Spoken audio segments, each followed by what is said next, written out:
this is Mark Argis with Youth First, and we talked in video one this year about starting the new year or new season, talking about perspective.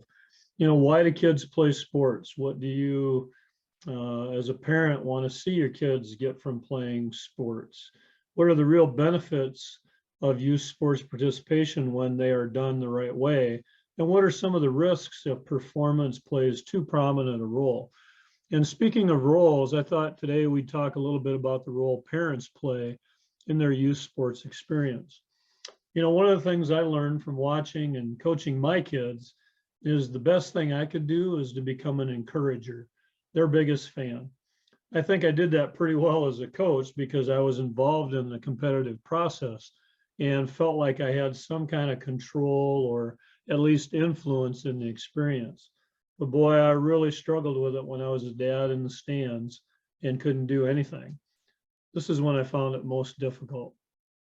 And what I've come to understand after 40 years of coaching and 4 grown kids of my own is that parents struggle while watching because they just want what's best for their kids. And it's hard to not do anything if they fail or struggle. But I've also learned that you can't force the process of development. You can spend all the money you want on private lessons, extra practices, more competitions, etc. But it really doesn't stick until the kid or the player becomes interested enough to take control of their own developmental process. This is when the real growth happens.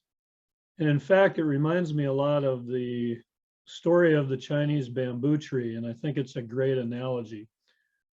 In everything you do in your family, keep in mind the miracle of the Chinese bamboo tree. After the seed for this amazing tree is planted, you see nothing, absolutely nothing for 4 years, except for a tiny shoot coming out of a bulb. During those 4 years, all the growth is underground in a massive fibrous root structure that spreads deep and wide in the earth. But then in the 5th year, the Chinese bamboo tree grows up to 80 feet tall.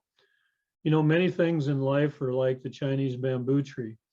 You work and you invest time and effort and you do everything you can possibly to nurture growth. And sometimes you don't see anything for weeks, months, even years.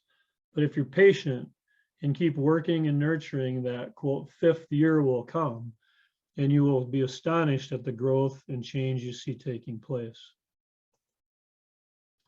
I think that's a great analogy for youth sports. I think as parents, a lot of times we want to see the bamboo tree right away. And we have to realize that it takes years and years for our kids to develop, not just the physical skills to, put the ball in the net or shoot the puck in the net or hit the ball or throw the ball. But also there's mental, social, and intrinsic or spiritual development that happens as well. And, I mentioned adversity. Most growth comes from dealing with resistance, right? It's like lifting weights. If there isn't any resistance, there isn't any way to build your muscles. Well, when our kids lift weights, we don't swoop in and try to lift them for them, do we? Of course not. That would defeat the purpose of the resistance. In the same way, when our kids meet resistance in their youth sports experience or have adversity, we have to come alongside them and let them own the experience, work through it in order to gain the benefit of growing and becoming better through the process, rather than yelling at coaches or officials or even trying to influence a better outcome. Remember, our conduct as parents is also teaching our kids. And we talked earlier about the unlikely chance that your son or daughter might get any college scholarship to play sports. So my advice, relax and enjoy the ride. The time that your kids are home with you goes by so quickly. Learn to be an encourager. Be there to help them work through adversity and learn from it. Stay positive. Remember that you're teaching your kids what's important by your example or by your conduct. And above all, your relationship with your son or daughter is what's most important. Make sure the pressure to perform in sports doesn't negatively impact that relationship. Again, in order for our kids to develop properly, we have to put them first. We call it youth sports done right by putting our youth first. Thanks for your time today. Stay tuned for more Youth First messages.